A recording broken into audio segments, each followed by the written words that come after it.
So let's get on to what the topic today is. I call it the 10 real estate blogging commandments. So what are we talking about? We're talking about blogging and how important blogging is for your business. So let's actually get down to it. So what's a blog, right? I get that question all the time. What is a blog? What is this term, right? So here's the technical definition. A blog is a regularly updated website or web page, typically run by an individual or a group, and it's written generally in an informal or conversation style. So this is the technical definition of what a blog is.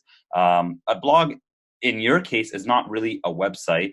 It really is a component of your website, right? So you have many aspects of your website, one of them being a blog. So if I were to break it down into more layman's terms, okay, a blog is just an article, right? So your blog has many articles. So when we talk about it in this sense, we're just saying blogs are articles. Each blog or article has a specific topic and purpose in mind, right? They could be informative, they can be entertaining, inspiring, emotional. All of you guys have probably interacted with a blog at some point in your careers, whether it was in real estate or some other facet of entertainment, news, that sort of thing, opinion pieces. So that's what a blog is, right? Now, a lot of people are worried about starting a blog because they may be a little bit shy about their writing skills or whether or not they're going to be doing it, exactly the way the professionals are doing it. So one thing to keep in mind, right? You do not need to be a professional writer to start a blog, right? That's definitely not one of the requirements. The only requirement you need is a passion for the topic, right? You guys are all real estate professionals. You live and breathe real estate. So that's really the most essential thing, is that you really understand, you have a passion for the topic, and then you begin writing about it. But, taking your knowledge, putting it into writing, and then sharing it with an audience. So don't be shy, whether you're a professional writer or not. And just like anything else, practice makes perfect. Your first blog and your 100th blog, there's going to be a lot of improvement along the way, and that's just the way it works. So why are we talking about blogging? And I push this all the time. So why are we talking about blogging? It's because it truly is one of the most effective, not only effective in terms of getting leads, but also cost-effective marketing strategies available, right? It's free for you to do. Of course, you can pay for content writing, but essentially it's free to do. It promotes an interactive relationship with your audience. It helps boost your brand and increases your website traffic, whether it's through sharing, paid advertising, or search engine optimization. So blogging has all these benefits in it, and it can be very effective. And if you don't believe me, let's look at the numbers. And these are numbers that are coming out of Web4Realty data that we've collected over the years. So let the numbers talk. Let's look at some blogging statistics. So among realtors, less than 20% have blogged even once. So it's something that's not even being leveraged by the majority of agents. And this is actually an opportunity. In a lot of aspects of real estate, you find, especially marketing, it's very saturated, right? I mean, if you're in the Toronto market, you have 50,000, I think coming on to 60,000 agents in the board alone. And less than 28% of them are blogging. So this is something to keep in mind, that this is an opportunity for you to stand out amongst the crowd. 98% of agents, if they have blogged even just once, 98% of them have generated at least one lead. So, I mean, that's amazing. And if you want to look at it in comparison to people who have not blogged, right? People who blog at least once are 30% more likely to generate leads than those who don't blog, right? So people who've blogged even just a single time, their stats increase by 30% in terms of the ability to generate leads. And one of the most interesting stats, because generating a single lead, it could be a spam lead, it could be a bogus lead. So then what I wanted to look at is, in 1 year, right? If we're looking at 365 days, how many people generate 20 leads? Because you can assume out of 20 leads, even if a quarter of them are bogus, you still have 15 high quality leads. So how many agents are generating at least 20 leads? And those who blogged, right, at least once, were 5 times more likely to get 20 leads within 1 year. So I hope these stats alone are really opening your eyes to the power of blogging. And this is, these are numbers, we can't really argue with them.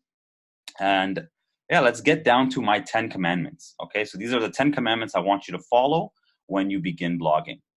So commandment number 1, know your stuff. Okay, and you see you have the Einstein there. You are the Einstein of real estate. All right. So when you write a blog about a particular topic, don't rush, right? Be prepared, do your research, get all the information or data that you need. Luckily, in a lot of real estate related topics, a lot of the data can be collected from your board. Your board already collects sales data, listings data based on type, style, community, all that sort of stuff. So you have that data available to you. You can then take that and turn it into a blog. But just make sure you do your research, get all your facts, and really be prepared before you write your first article or blog.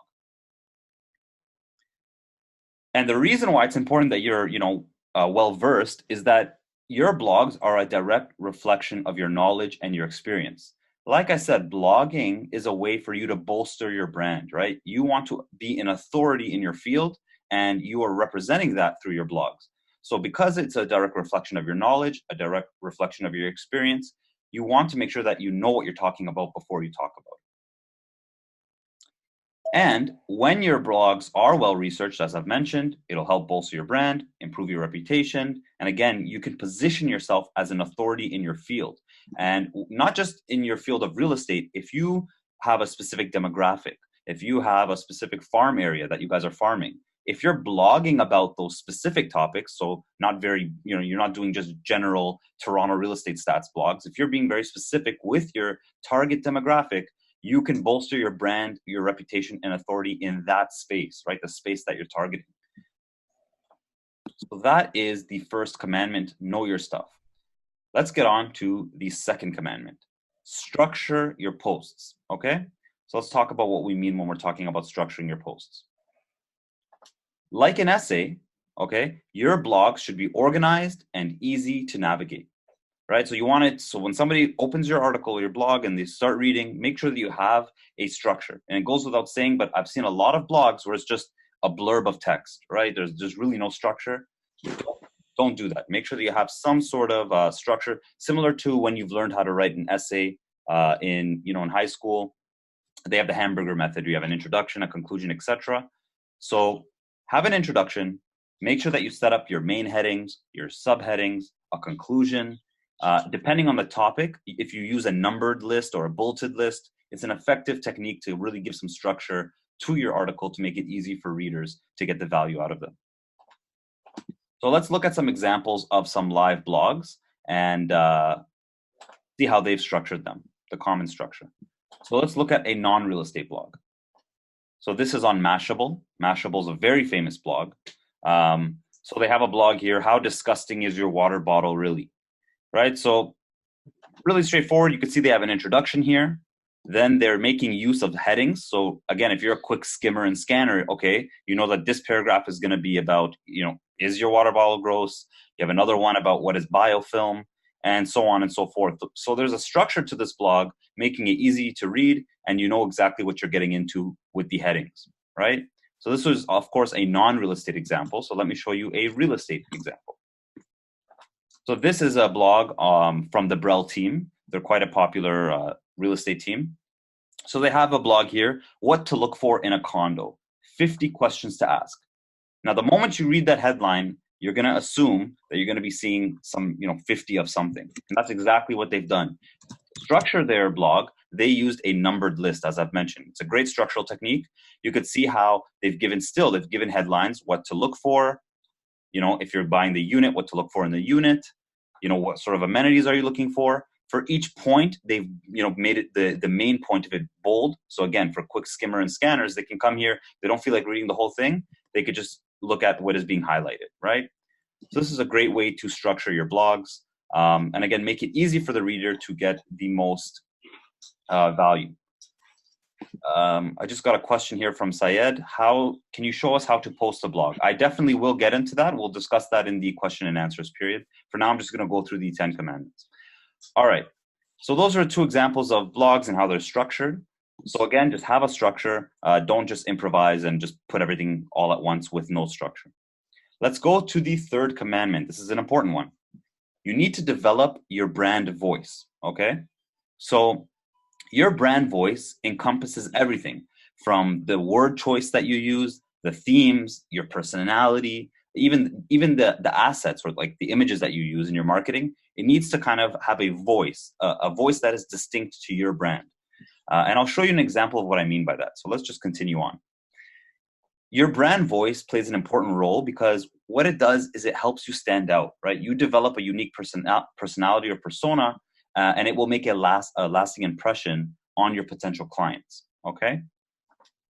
And consistency here is key, and there's actually a lot of research on this.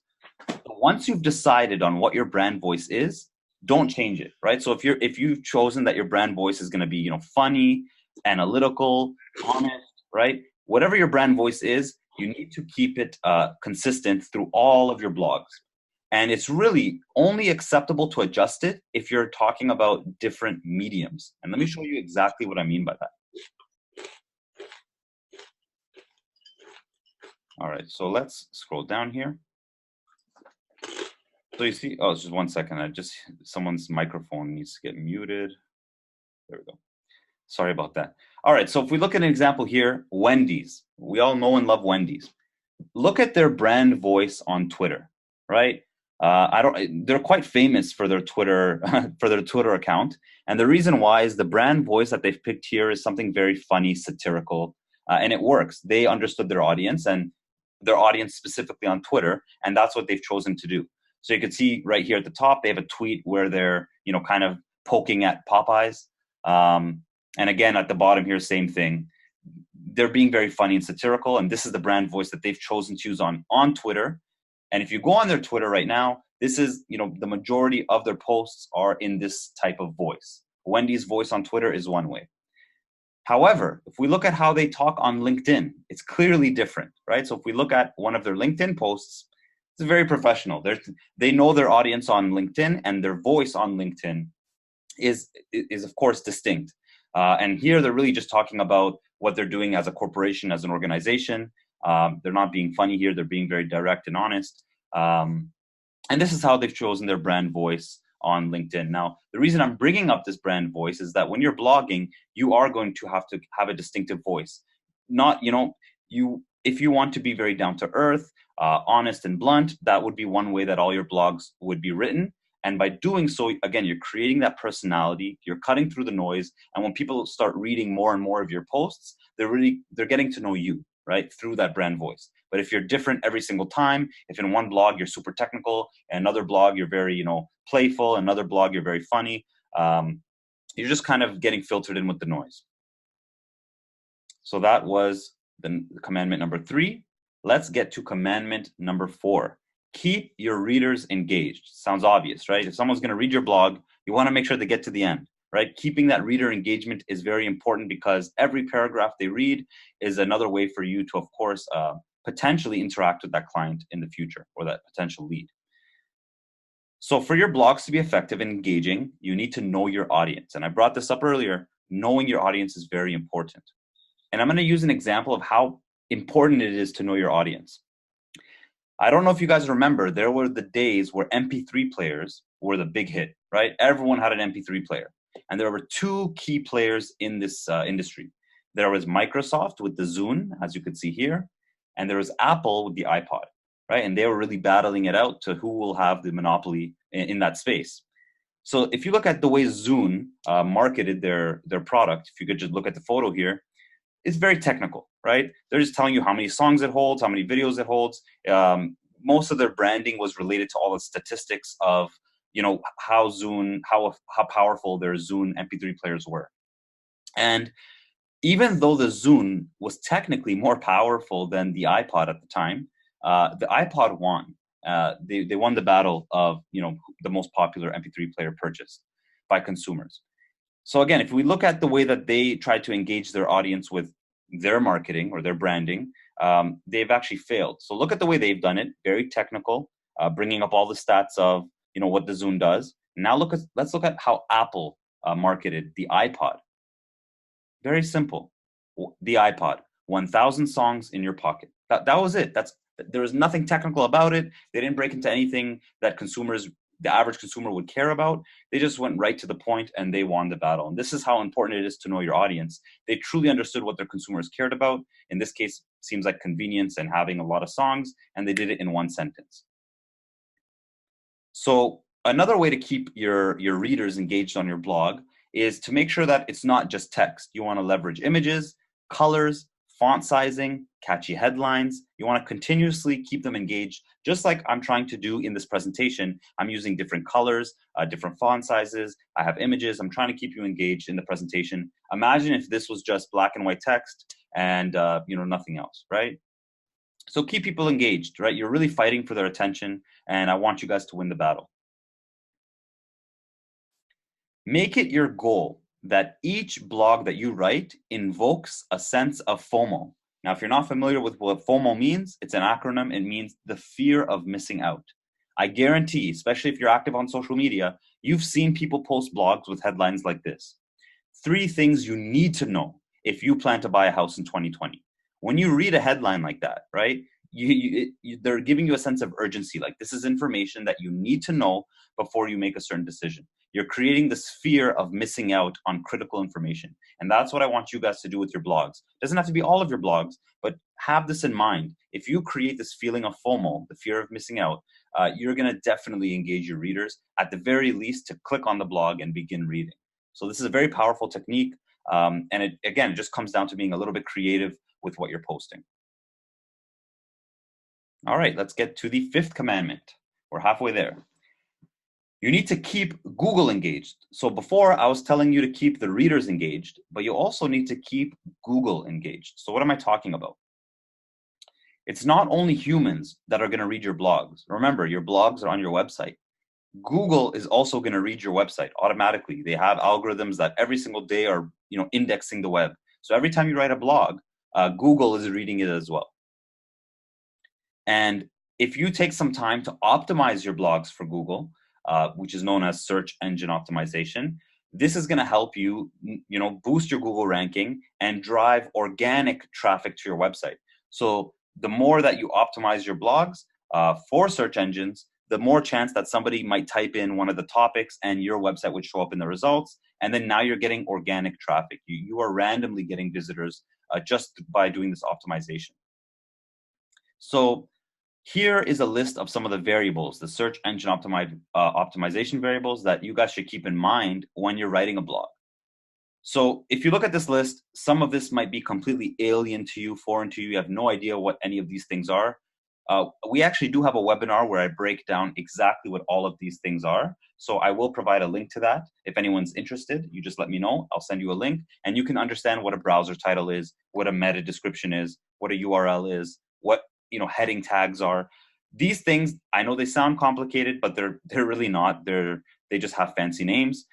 And doing these things, making these optimizations, maybe adds 30 seconds of your time when you're writing your blog, right? So it's not something that's going to be very time consuming.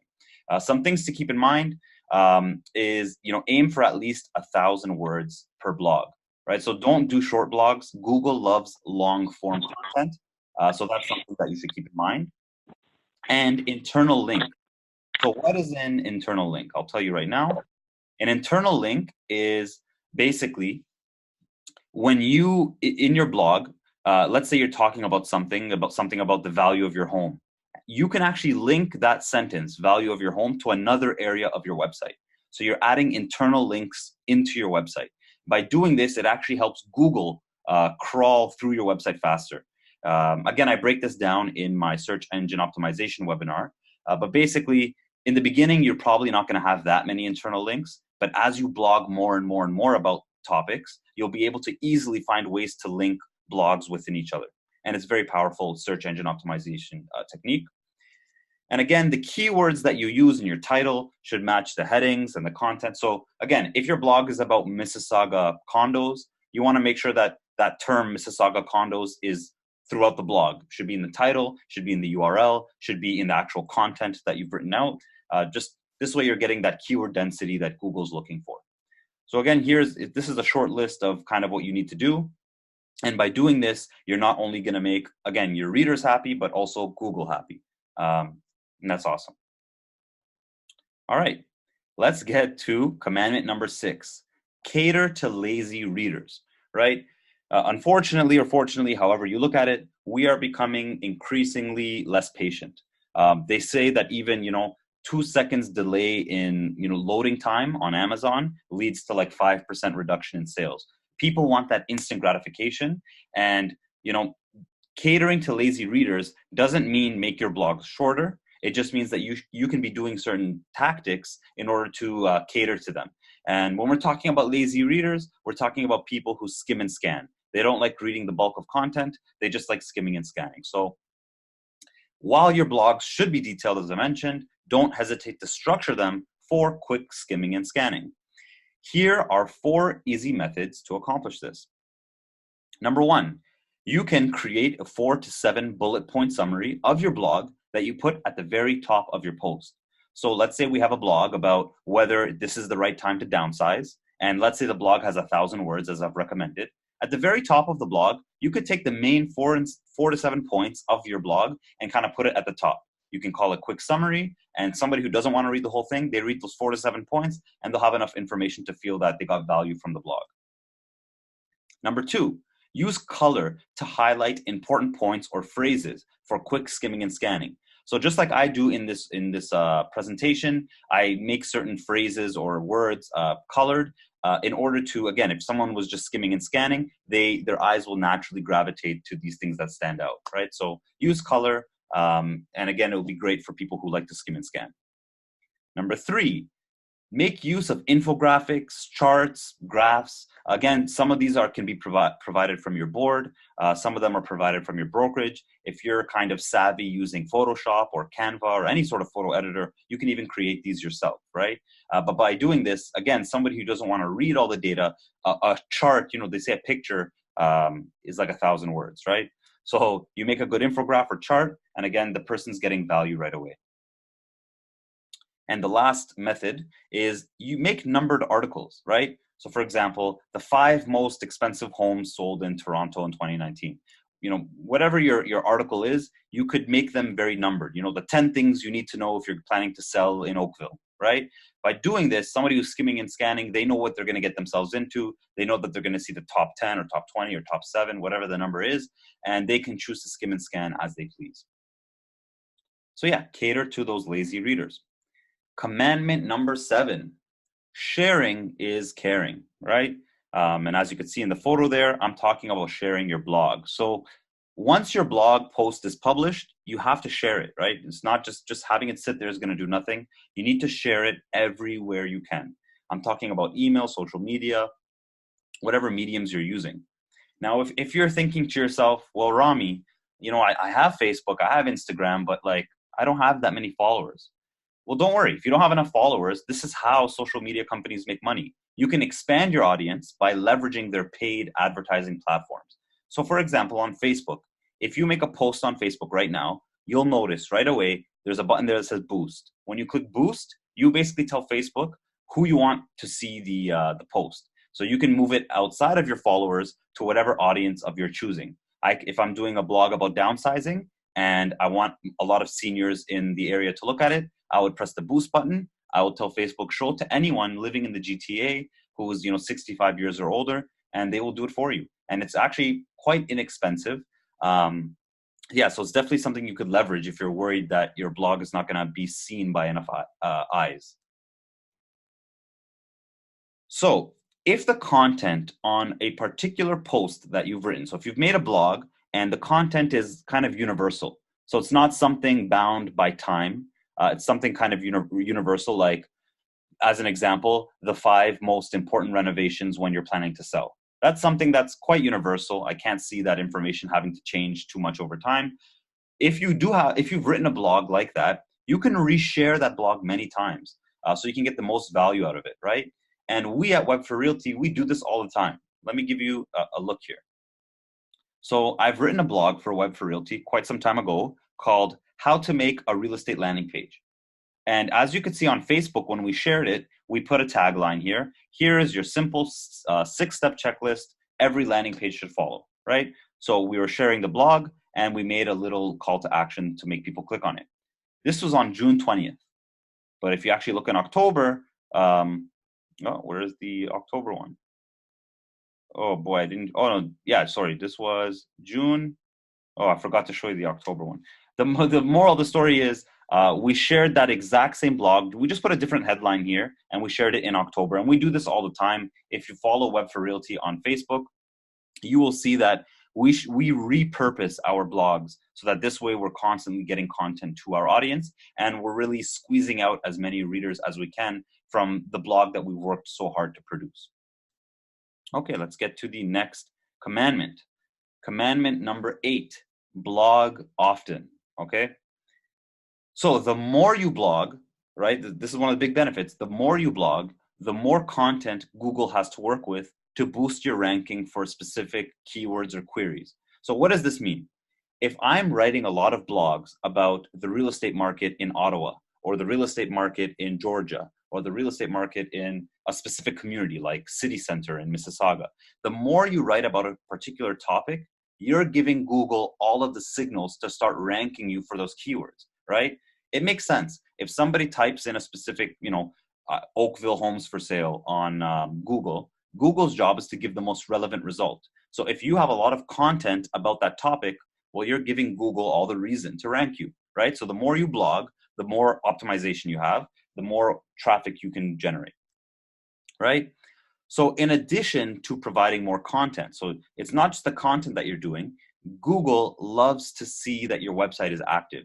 So if you're constantly adding pages, adding blogs, adding content, Google loves to see this, right? The more relevant, or the more, pretty much the more relevant that your website is, the more likely you are to be ranked. Websites that are dormant, meaning they don't really get updated regularly, they lose their ranking over time.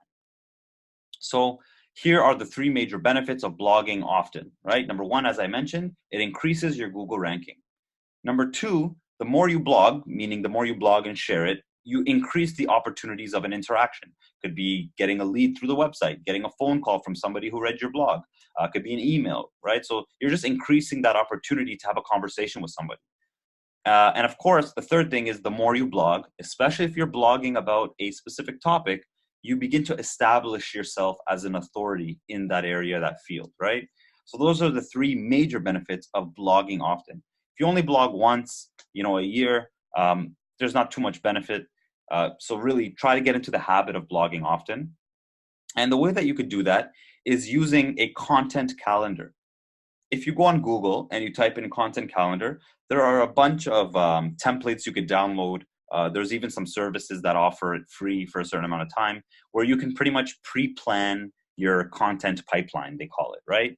So you could pre-plan kind of what sort of blogs you want to write, and how you want to structure them every month. So here is, I actually got this off one of those providers. This is how they recommend that you create a content calendar.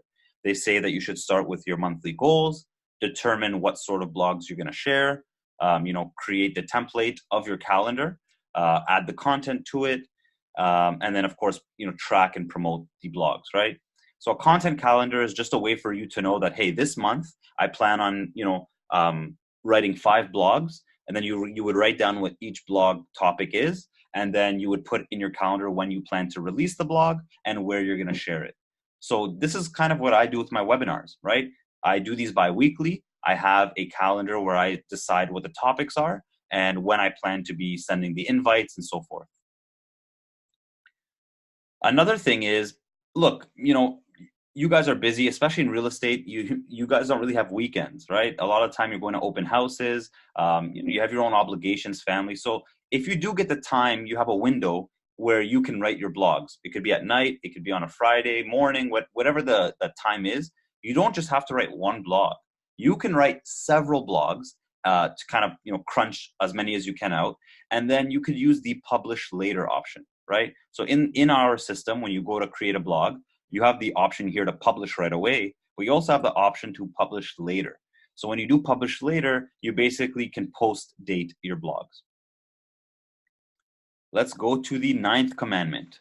And this is a big one. This one's very important. And I don't expect you guys to start this right away, but leverage audio and video, right? So blogging is obviously a format where you use text, right? But you can also leverage audio and video to communicate to your audience.